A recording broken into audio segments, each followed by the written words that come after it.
എല്ലാവരെയും പുതിയ വാർത്തയിലേക്ക് ഞാൻ സ്വാഗതം ചെയ്യുകയാണ്. ഇറാനിൽ കൊല്ലപ്പെട്ടിട്ടുള്ള അവരുടെ ആത്മീയ നേതാവായ ആയത്തുള്ള അലി ഖാംനയുടെ ഇപ്പോഴത്തെ ഖബറടക്ക ചടങ്ങുകളോ ഈ അടുത്ത കാലത്തൊക്കെ കൊല്ലപ്പെട്ടിട്ടുള്ള അവരുടെ മുൻ പ്രസിഡന്റായ ഇബ്രാഹിം റൈസി, അതല്ലെങ്കിൽ അവരുടെ സൈനിക കമാൻഡർ ഖാസിം സുലൈമാനി തുടങ്ങിയവരൊക്കെ കൊല്ലപ്പെട്ടപ്പോൾ അത് വെറുമൊരു മരണാനന്തര ചടങ്ങ് മാത്രമല്ല, മറിച്ച് ഇറാന്റെ കൃത്യമായ രാഷ്ട്രീയ തന്ത്രപരമായ സന്ദേശങ്ങൾ ലോകത്തിന് നൽകാനുള്ള ഒരു വേദിയായിട്ട് കൂടിയാണ് അവർ ഇപ്പോൾ ഉപയോഗിച്ചു വരുന്നത്. ആയത്തുള്ള അലി ഖാംനയുടെ ഖബറടക്ക ചടങ്ങുകളുമായി ബന്ധപ്പെട്ട് പൊതുദർശന ചടങ്ങുകൾ നടക്കുന്ന ഈ സമയത്ത് അതിനെ വ്യക്തമാക്കിക്കൊണ്ട് ഇറാൻ ചില പുതിയ സന്ദേശങ്ങളാണ് ഇപ്പോൾ ലോകത്തിന് നൽകുന്നത്. അതിലാദ്യത്തേത് ഇറാന്റെ ആഭ്യന്തര ഐക്യവും ഭരണകൂടത്തിന്റെ കരുത്തുമാണ്.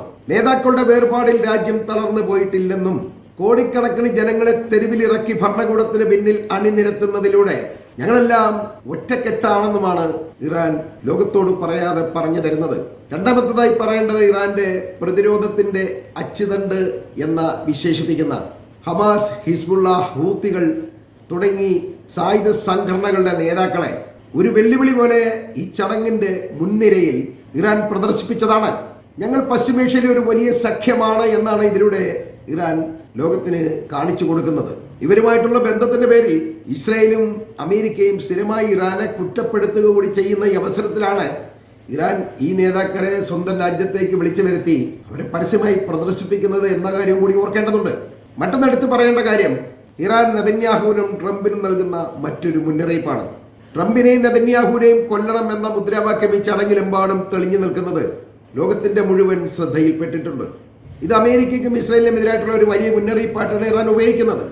ഇത് മനഃപൂർവ്വം അവർ ചെയ്യുന്നത് തന്നെയാണ്. ഞങ്ങളുടെ നേതാക്കളെ ലക്ഷ്യം വെച്ച് കഴിഞ്ഞാൽ നിങ്ങളെയും അതേ നാണയത്തിൽ ഞങ്ങൾ പിന്തുടരും, കൊല്ലും എന്ന സന്ദേശമാണ് ഇറാൻ ഇതിലൂടെ ഇവർക്ക് നൽകുന്നത്. പിന്നെയുള്ള മറ്റൊന്ന് നയതന്ത്ര സ്വാധീനത്തിന്റെ പ്രദർശനമാണ്. ചൈന, റഷ്യ, ഇന്ത്യ കൂടാതെ മറ്റ് അറബ് രാജ്യങ്ങളിൽ നിന്നെല്ലാമുള്ള പ്രതിനിധികൾ മരണപ്പെട്ട നേതാവിന് ആദരാഞ്ജലികൾ അർപ്പിക്കാൻ വേണ്ടി എത്തിയിട്ടുണ്ട്. ഇതുവഴി തങ്ങൾ അന്താരാഷ്ട്ര തലത്തിൽ ഒറ്റപ്പെട്ടിട്ടില്ല എന്ന് ഇറാൻ ലോകത്തിന് മുന്നിൽ കാണിച്ചു കൊടുക്കുകയാണ്. തന്നെയുമല്ല, ഈ രാജ്യങ്ങളെല്ലാമായിട്ട് ഞങ്ങൾ നല്ല രീതിയിൽ തന്നെയാണ് നയതന്ത്ര ബന്ധങ്ങൾ തുടർന്ന് പോരുന്നത് എന്നും ഇറാൻ സൂചിപ്പിക്കുന്നു. ഇറാന്റെ ആയുധശക്തി കൊണ്ട് മാത്രം നേടിയ ഒരു അംഗീകാരമായിട്ട് വേണം ഇതിനെ കാണാൻ. അവർ ഒരു ശക്തമായ രാഷ്ട്രമാണെന്ന് ഇപ്പോൾ പരക്കെ അംഗീകരിക്കപ്പെട്ടിരിക്കുന്നു. ആയുധശക്തി കൊണ്ടും അമേരിക്കയോ ഇസ്രായേലിനൊക്കെ നേരിടാൻ കഴിയുന്ന വൻ ശക്തിയാണെന്നുള്ള ഒരു അംഗീകാരം ഇപ്പോൾ ലോകത്തിന്റെ മുന്നിൽ ഇറാന് ലഭിച്ചിരിക്കുകയാണ്. അതുകൊണ്ടാണ് എല്ലാ രാജ്യങ്ങളും ട്രംപ് എതിർത്തിട്ട് പോലും ഇപ്പോൾ ഇറാനൊപ്പം ചേരാനും അവരുടെ ആവശ്യങ്ങൾക്കായി സഹകരിക്കാനും തയ്യാറാവുന്നത്. അല്ലാതെ തോറ്റവരുടെ കൂടെ ആരും പോവില്ലല്ലോ. അതിൽ തന്നെ നമുക്ക് മനസ്സിലാക്കാൻ കഴിയും ഇറാന്റെ വിജയത്തിന്റെ പവർ. പിന്നെ നമുക്ക് ഈ വിഷയത്തിൽ എടുത്തു പറയേണ്ടത് ഇറാനിലെ രക്തസാക്ഷിത്വത്തിന്റെ മഹത്വമാണ്. നേതാക്കളുടെ മരണം ഒരു അന്ത്യമല്ല, മറിച്ച് വിപ്ലവത്തിന്റെ തുടർച്ചയാണ് എന്നാണ് ഇറാൻ ലോകത്തെ ബോധ്യപ്പെടുത്താൻ ശ്രമിക്കുന്നത്. രക്തസാക്ഷിത്വത്തെ ഇറാനിലെ ജനങ്ങളുടെ പോരാട്ട വീര്യത്തെ ഉയർത്താനുള്ള ഒരു തന്ത്രമായിട്ടും ഇപ്പോൾ ഇറാൻ സർക്കാർ ഉപയോഗിച്ചു വരുന്നുണ്ട്. അതുകൊണ്ടാണ് അവർ വളരെ വികാരപരമായിട്ട് ഈ ഖബറടക്ക ചടങ്ങിന് പിന്നാലെ കൂടിയിരിക്കുന്നത്. അവർ പൊട്ടിക്കരയുകയാണ്. ഇതിലൂടെ മറ്റൊരു കാര്യം കൂടി അവർ പറയുന്നുണ്ട്. ഇറാൻ ഇപ്പോഴും ഇസ്ലാമിക വിപ്ലവത്തിന്റെ തുടർച്ചയായി തന്നെയാണ് മുന്നോട്ട് പോകുന്നത് എന്നാണ്.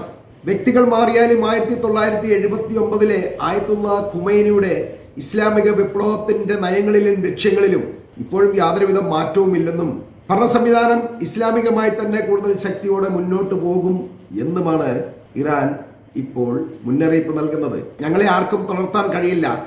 ഏതൊക്കെ രീതിയിൽ എന്തൊക്കെ ലോകത്ത് വിളിച്ചു പറഞ്ഞാലും ഞങ്ങൾ ഞങ്ങളുടെ രീതിയിൽ തന്നെ മുന്നോട്ട് പോകുള്ളൂ. അടിച്ചമർത്തേണ്ടവനെ അടിച്ചമർത്തുകയും സ്വതന്ത്രമാക്കേണ്ടവരെ സ്വതന്ത്രമാക്കുകയും ചെയ്യും എന്നാണ് ഇറാൻ പറയുന്നത്. അതിന്റെ തെളിവാണ് അമേരിക്കയും ലോകരാജ്യങ്ങളും മുഴുവൻ എതിർത്തിട്ടും ഇറാനിലെ ഇസ്രയേലി ഒറ്റുകാരായ ആളുകളെ പിടികൂടുകയും തൂക്കിക്കൊല്ലുകയൊക്കെ ചെയ്തത്. ആരൊക്കെ പറഞ്ഞിട്ടും ഇറാൻ ഒരു വിധത്തിലും കുലുങ്ങിയില്ല എന്നുള്ളതാണ് യാഥാർത്ഥ്യം. അതുകൊണ്ട് കൊല്ലേണ്ടവരെ കൊല്ലുക തന്നെ ചെയ്യും എന്നവർ പറയുന്നുണ്ട്. അതവരുടെ രാജ്യത്തിന്റെ സുരക്ഷിതത്വത്തിന്റെ നിലനിൽപ്പിന്റെയും കാര്യമായിട്ടാണ് അവർ ഊന്നി പറയുന്നത്. പിന്നെയുള്ള മറ്റൊരു പ്രധാന കാര്യം ഇറാന്റെ പ്രാദേശിക മേധാവിത്വത്തിന്റെ വളർച്ചയാണ്. മിഡിൽ ഈസ്റ്റിലെ നിർണായക ശക്തി ഞങ്ങളാണെന്നും ഞങ്ങളെ അവഗണിച്ചുകൊണ്ട് മേഖലയിൽ ഒരു സമാധാനവും ചർച്ചയും സാധ്യമല്ല എന്നും ഒരു സന്ദേശം അറബ് രാജ്യങ്ങൾക്കിടയിലും പാശ്ചാത്യ ശക്തികൾക്കിടയിലും ഇറാൻ നൽകുന്നുണ്ട്. അറബ് രാജ്യങ്ങൾ ഞങ്ങളെ അനുസരിച്ചോളണം, അതല്ലെങ്കിൽ ഞങ്ങൾ അവരെ ആക്രമിക്കുകയും അടിച്ചമർത്തുകയും ചെയ്യും എന്ന് അവർ ഭീഷണിപ്പെടുത്തുന്നുണ്ട്. ഈ ഭീഷണി ഇപ്പോൾ ശരിക്കും ഫലിച്ചിട്ടുണ്ട് എന്ന കാര്യം വ്യക്തമാണ്. ഇതിനോടൊപ്പം തന്നെ ലോകം മുഴുവൻ ഇറാനെ ഉറ്റുനോക്കുന്ന ഈ പ്രത്യേക അവസരത്തിൽ ഇറാൻ അവരുടെ സൈനിക ശേഷിയുടെ വിളംബരം കൂടി നടത്താനുള്ള ഒരു അവസരമായിട്ട് ഇതിനെ ഉപയോഗിക്കുന്നുണ്ട്. ഈ വമ്പിച്ച ജനക്കൂട്ടവുമായി നടക്കുന്ന ചടങ്ങുകൾക്ക് നേരെ ഏതെങ്കിലും വിധത്തിൽ ഇസ്രായേലിന്റെയോ അമേരിക്കയുടെയോ ആക്രമണം ഉണ്ടായാൽ അതിന് ഞങ്ങൾ അതിശക്തമായ രീതിയിൽ തിരിച്ചടിക്കുമെന്നും ഞങ്ങളുടെ സൈനിക ശക്തി ഇതിനുവേണ്ടി സജ്ജമാണ് എന്നും അവർ വിളംബരം ചെയ്തിട്ടുണ്ട്. തന്നെയുമല്ല, നിങ്ങൾ ഇതുവരെ കണ്ടതിലും മികച്ച ഡ്രോണുകളും മിസൈലുകളും ഞങ്ങൾ ഇപ്പോഴും കരുതി വെച്ചിട്ടുണ്ട് എന്നും അവർ വ്യക്തമായി തന്നെ പറയുന്നുണ്ട്. ഈ ഭീഷണി ശത്രുക്കളിൽ വല്ലാത്ത ഒരു ഭയം സൃഷ്ടിക്കുകയും അവർ പിന്നോട്ട് മാറാനും സഹായിക്കുന്നുണ്ട്. ഇറാൻ മാനസികമായ കരുത്ത് കൊണ്ടോ ഒരു വിധത്തിലും തളർന്നിട്ടില്ല എന്ന സന്ദേശമാണ് അവരിപ്പോൾ നൽകുന്നത്.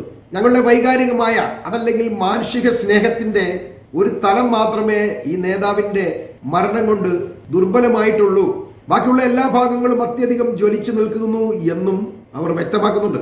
ഇതിനോടൊപ്പം തന്നെ എടുത്തു പറയേണ്ട മറ്റൊരു കാര്യം, ഇറാന്റെ ഇപ്പോഴത്തെ ഈ വിജയഭേരി മിഡിൽ ഈസ്റ്റിൽ മതപരമായ ഒരു വലിയ മാറ്റത്തിനും കളമൊരുക്കിയിട്ടുണ്ട് എന്ന് നമ്മൾ അറിയണം. ഇക്കാലം അത്രയും സുന്നികൾ ഷിയാക്കളെ അംഗീകരിക്കാതെ അവരെ രണ്ടാം തരം മുസ്ലിങ്ങളായിട്ടാണ് കണക്ക് കൂട്ടിയിരുന്നത്.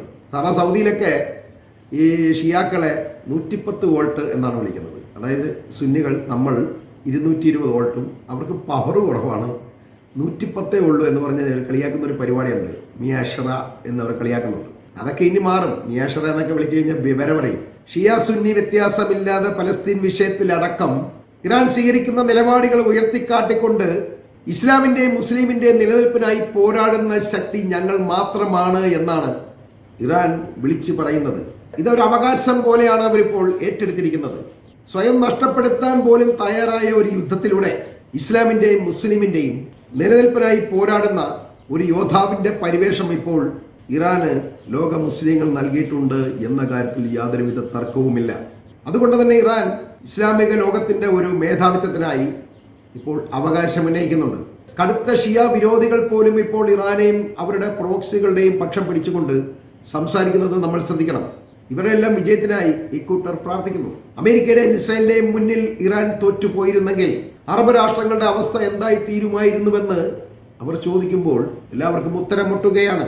ഗ്രേറ്റ് ഇസ്രായേൽ എന്ന നെതന്യാഹുവിന്റെ മോഹം ഇങ്ങേറ്റത്ത് സൗദി അറേബ്യ വരെ പിടിച്ചെടുക്കുന്ന ഒരു ഘട്ടത്തിലേക്ക് എത്തിയാണ്. അറബ് രാജ്യങ്ങളുടെ എണ്ണം മുഴുവൻ ട്രംപിന്റെ നിയന്ത്രണത്തിലുമായനെ, അതല്ലെങ്കിൽ അമേരിക്കയുടെ നിയന്ത്രണത്തിലായനെ. ഇറാന്റെ വിജയം അത് ഇറാന്റേതല്ല, ഇസ്ലാമിന്റെ വിജയമാണ് എന്ന് വിലയിരുത്തേണ്ടതുണ്ട് എന്നാണ് അറബ് ലോകങ്ങളിലെ വിശകലന വിദഗ്ധർ ഇതിനെക്കുറിച്ച് പറയുന്നത്. ഈ തിരിച്ചറിവാണ് സൗദിയും ഖത്തറും ഒക്കെ യുദ്ധത്തിന്റെ ആദ്യ ഘട്ടം മുതൽ ഇറാന്റെ പക്ഷത്തേക്ക് ചായാൻ കാരണമായത്. അവർ അന്ന് തൊട്ട് ഇറാനുമായി നല്ല രീതിയിൽ ബന്ധം പുലർത്തുന്നുണ്ട്. അതിപ്പോഴും കൂടുതൽ നയതന്ത്ര ബന്ധത്തിലേക്ക് വന്നുകൊണ്ടിരിക്കുകയാണ്. എന്നാൽ ഇപ്പോഴും ഇത് ചിന്തിക്കാത്തത് UAE മാത്രമാണ് എന്ന കാര്യം നമ്മൾ ഓർക്കണം. അത് കാരണം അറബ് ലോകത്ത് നിന്ന് UAE ഒറ്റപ്പെട്ടിരിക്കുകയാണ്. കഴിഞ്ഞ ദിവസം ഒപ്പക്കിൽ നിന്നും UAEക്ക് പിന്മാറേണ്ടി വന്നു.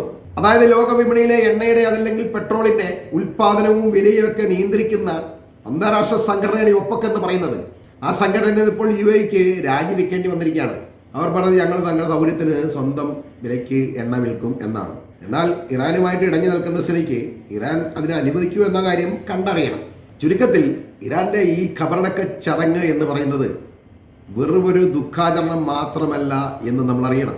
അത് അവരിപ്പോൾ ഉപയോഗിച്ചു വരുന്നത് അവരുടെ ജനതയെ ഒന്നിപ്പിച്ചു നിർത്താനും ശത്രുക്കൾക്ക് മുന്നറിയിപ്പ് നൽകാനും തങ്ങളുടെ ആഗോള സഖ്യങ്ങളെ ശക്തിപ്പെടുത്താനുമുള്ള ഒരു കൃത്യമായ രാഷ്ട്രീയ പ്രഖ്യാപനം എന്നാണ് നമ്മൾ മനസ്സിലാക്കേണ്ടത്.